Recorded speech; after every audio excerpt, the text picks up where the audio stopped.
Hello everybody, this is Sarahscopic and you're watching Traffic Musings.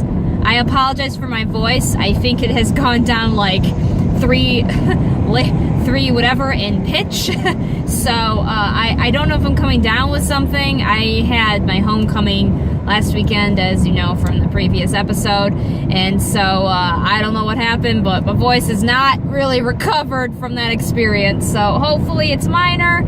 I'm trying to chug tea like nobody's business, but you know, these things happen. So I wanted to take this episode to explain what happened to me actually Thursday before the last Traffic Musings episode you saw, and the results of this beautiful Band-Aid here. Now, this Band-Aid probably doesn't look much, and you may have seen me wear it in the previous episode and probably thought nothing of it.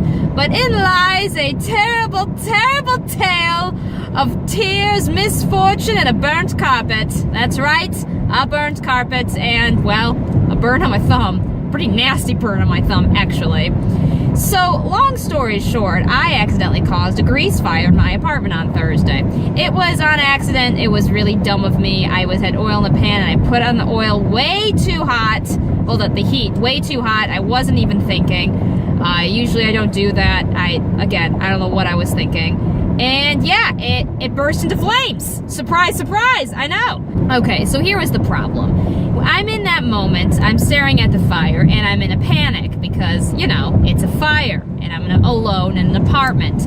I don't know where the fire extinguisher is, and even now knowing where it was, I'm not sure if I would have even gone to it first, considering the distance I had to go to get it. But I didn't know where the fire extinguisher was, and I also didn't know where the oven mitt was, because in my blind panic, I looked in the two spots where the oven mitt usually was in our kitchen, and it happened to not be there. It happened to be someplace else. No one's fault for that one. I just was in a pure blind panic and only looked at those areas. So the only thing I could think of to do was, well, I have a dish towel, so I'm going to have to grab it with that. Now the thing is that it was a grease fire. So the main thing I remembered, and I know this seems like a small, small thing, but to me this was a big deal that I actually remembered this, because my first inclination would have been to put water on it. I'm in a kitchen. I'm right next to a sink. But then I remembered that with grease fires, you don't want to put water on it. That's actually a really bad idea. You could cause an explosion or something thereof. So all I knew what to do was, I need to get this fire out. And at this point, it was way too big to, in the pan it was in. The flames were so high that trying to smother it probably wouldn't have worked, or at the very least, it would have taken a lot of damage on my hands, more than I ended up causing on them anyway.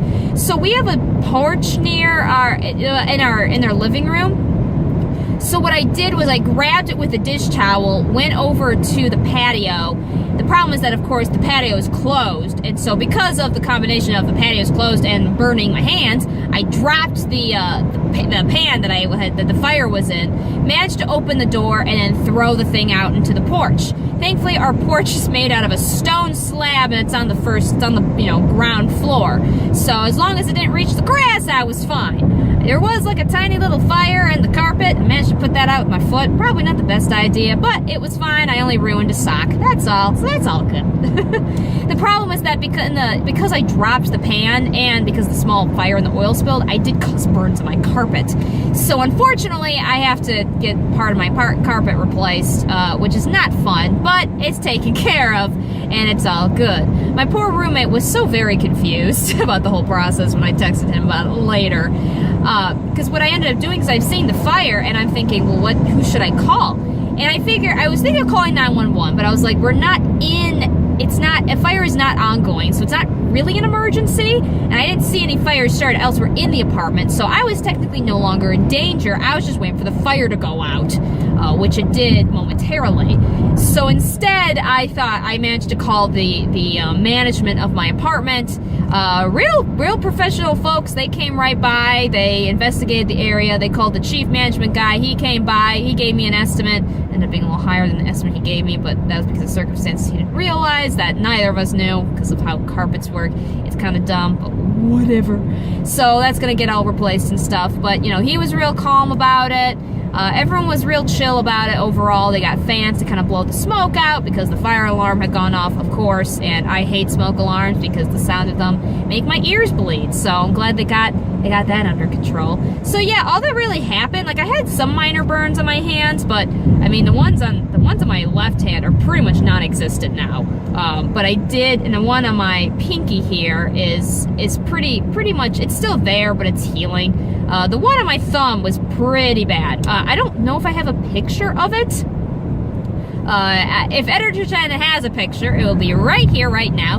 That is a picture of how it looked directly after the burn. It started puffing up into a terrible, horrific blister afterwards, but that's what it looked like. So it's not a great burn.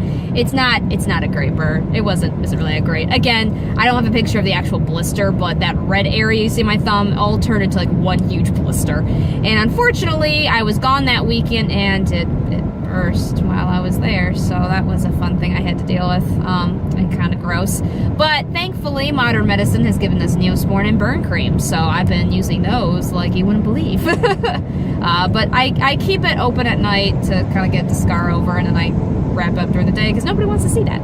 So it's healing, I'm pretty sure. It's gonna leave a mark for a while. But yeah, I'm fine. Otherwise, I'm fine. The apartment's fine overall, just the carpet. My roommate was actually rather impressed at the fact that I was able to keep the carpet, the burns in the carpet in relatively a single area, that it wasn't, like, he thought it was all over the carpet, like he thought the whole carpet was gonna have to be replaced, but not so. I managed to get it only in one area, so that was pretty lucky and pretty fortunate. So yeah, I do not, I haven't done these in a while. I do not recommend, for people who are new to this, I sometimes do this where I give you I do not recommend things. I do not recommend starting a grease fire in an apartment. It's not great. And if you're like me and you panic, you can't find where things are and you get burned. So yeah, don't start grease fires. Don't start fires. Only you can prevent wildfires, people. Remember Smokey the Bear. He's on your side.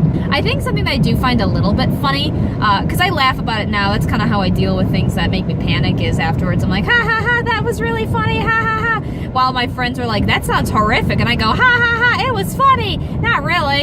In the moment, as I said, I panicked, and I did panic. I mean, it wasn't like I couldn't do anything, but when anxiety hits me, when I freak out, I get very teary-eyed. I start apologizing a lot. My voice gets a bit of a tremor, and I can't, I start going into reverting into little girl syndrome, which I think would explain why. I think the reason I kind of do it, to be honest, is because, especially with older men, they respond to that with a protective gesture, and so it's not great. I mean, the feminist side of me is really unhappy that I do this, but unfortunately, it's also an easier way to get people to not be mad at you, so, because I'm not acting it either, but I know it's a reaction I go into very quickly because of that.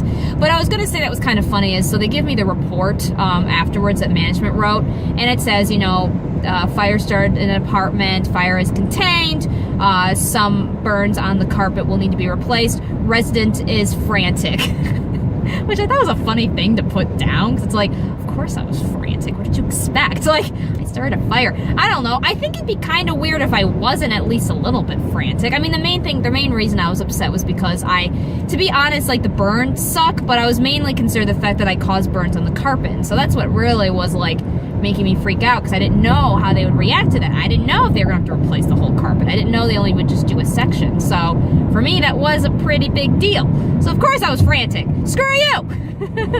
That's all I got to say. I hope you guys have a wonderful day. I hope something amazing happens to you. Without further ado, I hope to see you all in the next episode. Bye!